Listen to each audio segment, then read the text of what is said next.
ये वीडियो उन लोगों के लिए है जो एक तो जिनको नौकरी नहीं मिल रही या वो किसी ना किसी वजह से नौकरी से परेशान चल रहे हैं। दूसरी उन लोगों के लिए है जो नौकरी में तो हैं लेकिन कोई ना कोई समस्या उनके आगे ऐसी आती रहती है जिस वजह से वो नौकरी नहीं कर पाते और बहुतों की तो नौकरी छूट भी जाती है। नौकरी से रिलेटेड जो भी समस्या है, बाबा से जुड़ी हुई ये दो कहानी आपको जरूर हेल्प पहुंचाएंगी।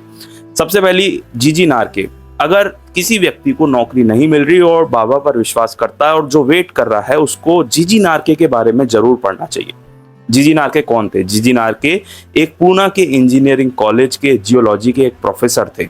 उस जमाने से मेरा मतलब है ब्रिटिश एरा में, जब अंग्रेजों का राज था, और उस समय इंजीनियरिंग कॉलेज के जियोलॉजी के प्रोफेसर थे। लेकिन इतने बड़े पद पर वो इतनी आसानी से नहीं पहुंचे। जीजी नारके शायद उन भक्तों में से हैं जो बाबा के पास मिलने जाते थे, लंबे समय तक बाबा के पास रुकते थे और काफी लंबे समय से वो अनएम्प्लॉयड थे, यानी कि वो बेरोजगार थे। उनकी माताजी बाबा से प्रार्थना करती थी, तो बाबा ने उनकी माताजी से बहुत पहले कहा था कि मैं इसे पूना में शिफ्ट कर दूंगा, पूना में सेट कर दूंगा।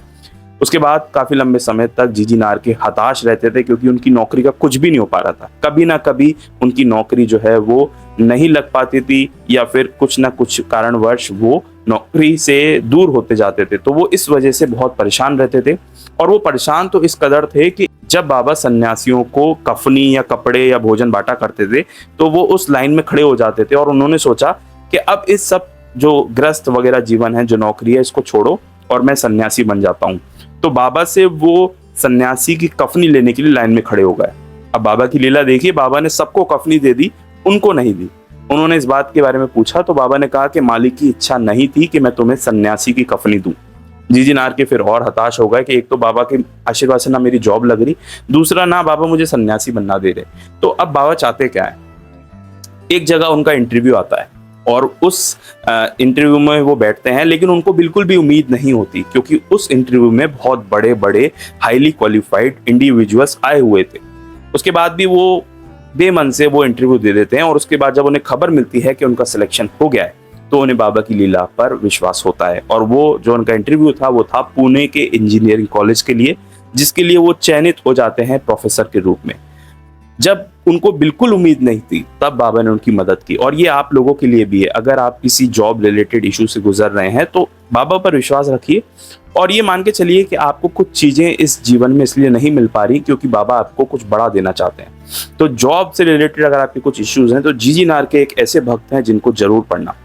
दूसरे भक्त हैं दासगनु महाराज। दासगनु महाराज के पास नौकरी थी, मनपसंद की नौकरी थी, यानी कि वो पुलिस कांस्टेबल थे। पुलिस की नौकरी उन्हें बहुत पसंद थी। लेकिन जब भी वो शिरडी आया करते थे बाबा के दर्शन के लिए, बाबा उन्हें डांटा करते थे और आपस में बहस इस बात के लिए होती थी कि बाबा उनसे कहते थे कि तुम पुलिस की नौकरी छोड़ दो, रिजाइन कर दो। गवर्नमेंट जॉब, ऊपर से अंग्रेजों के जमाने में पुलिस की नौकरी होना। तो दासगनु महाराज कहते थे मैं तो नहीं छोड़ूंगा, मेरा परिवार सड़क पे आ जाएगा, उसे रोटी कौन देगा? तो बाबा कहते थे कि मैं दूंगा ना, तुम क्यों टेंशन लेते हो? फिर भी दासगनु महाराज नहीं छोड़ते थे। लेकिन दासगनु महाराज को बाबा ने कहा था कि अगर तुम ऐसे रिजाइन नहीं करोगे तो मेरे पास बहुत तरीके हैं, मैं तुम्हें मजबूर कर दूंगा, तुम अपनी जॉब से इस्तीफा दे दो। बाबा ऐसे पीछे इसलिए पड़े रहते थे क्योंकि बाबा जानते थे कि दासगनु महाराज का जो भविष्य है वो कितना उज्जवल है और जो पुलिस कांस्टेबल में रहकर नहीं हो सकता। बाबा के कहने पर या कुछ मजबूरियों के चलते उनको रिजाइन करना पड़ गया। एक पल के लिए तो दासगनु जी बहुत हताश होकर बाबा के सामने आके खड़े हो गए और कहने लगे, लो मैंने रिजाइन कर दिया, अब आप बताओ कि मुझे क्या करना है। उसके बाद बाबा ने उन्हें डायरेक्शन दिया और डायरेक्शन कुछ ऐसा दिया कि बाबा ने उन्हें एक सन्यासी का जीवन जीने के लिए आदेश दिया। और उसके बाद दासगनु जी जगह जगह जाकर बाबा के कीर्तन किया करते थे और कीर्तन करने के बाद बाबा का जो नाम है, बाबा के नाम की ख्याति जो सबसे ज्यादा भक्तों के बीच में फैलाई है वो दासगनु महाराज ने फैलाई है।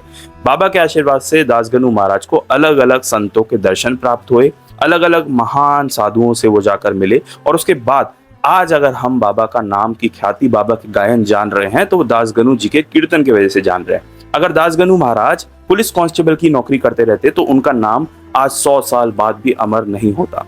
तो अगर आप अपनी जॉब के रिलेटेड कोई इशू से जूझ रहे हैं और आपकी मनचाही जॉब आपसे छिन गई है तो ये समझिए बाबा उससे भी बड़ा कुछ आपको देना चाहते हैं, क्योंकि बाबा की मर्जी, बाबा की इच्छा आपकी इच्छा से श्रेष्ठ हमेशा होती है।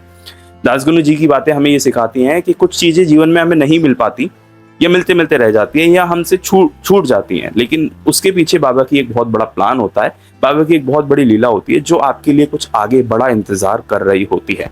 तो ये जो बात है, अगर दासगणु जी बाबा को थोड़े से फ्रस्ट्रेट तो हुए थे, लेकिन उसके बाद जब उनका नाम आज तक 100 सालों से भी ज्यादा अमर हो गया है, तो वो बाबा की ही कृपा की वजह से हुआ है। तो अगर आप जॉब नहीं मिल पा रही या फिर जॉब से रिलेटेड कुछ इशू चल रहा है, तो जीजी नारकी और दासगणु जी के बारे में जरूर पढ़िएगा, आपको बहुत कुछ इस जीवन में सीखने को मिलेगा। अगर आप बाबा से जुड़ी हुई ऐसी कहानियां, ऐसे एक्सपीरियंस, असली हिस्ट्री जानना चाहते हैं, तो आप इस चैनल को भी सब्सक्राइब कर सकते हैं। मिलेंगे एक नेक्स्ट वीडियो में एक रियल कहानी, एक नए एक्सपीरियंस या फिर एक नई इन्फॉर्मेशन के साथ। तब तक के लिए ओम साई राम।